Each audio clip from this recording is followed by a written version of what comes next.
Since our app displays the timing of all the glucose readings of a patient in a UTC time zone, and we evaluate relevant records to be low blood sugar records which are less than 3.9 millimoles per liter or high blood sugar records which are more than 10.1 millimoles per liter in the last 48 hours with respect to our local time zone.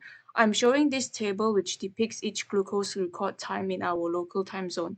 In our insulin calculator algorithm, we first search for low blood sugar records that are within valid glucose timings.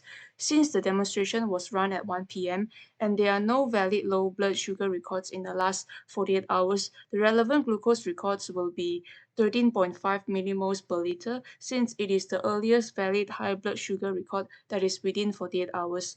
Next, I'll show a demo of our app for patient 1.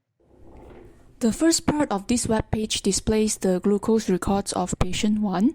The second part of the web page displays the insulin medication prescribed to the patient. As mentioned earlier, our relevant glucose record was 13.5 millimoles per liter measured pre-bed.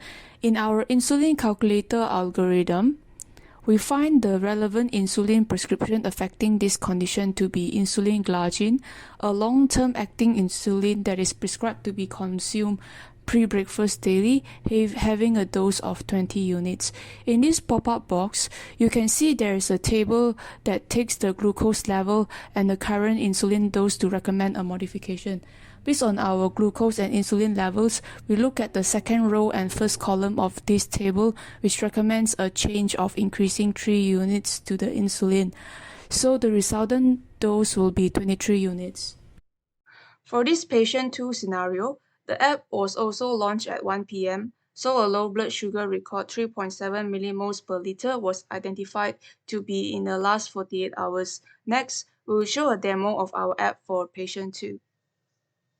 The low blood sugar reading was recorded pre-dinner, therefore the relevant insulin prescription is insulin aspart Novo Rapid with a dosage of 13 units to be taken pre-lunch daily.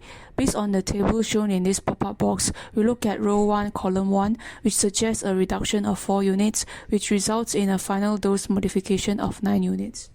The insulin calculator returns the same result for patient 5 regardless of the time the app was launched. There are no low blood sugar records for patient 5, and the earliest valid high blood sugar record is 12.7 millimoles per liter. The high blood sugar record was measured pre-breakfast. Since there's only one episode of high blood sugar in the last 48 hours and sliding scale insulin has been prescribed, the app recommends no action.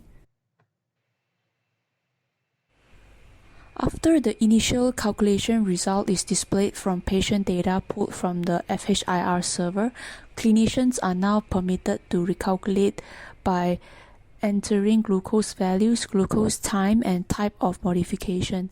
The inputs have been validated before further processing.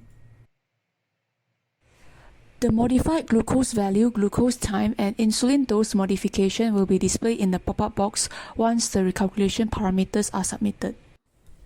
We can provide feedback to the insulin calculator app by clicking the feedback button.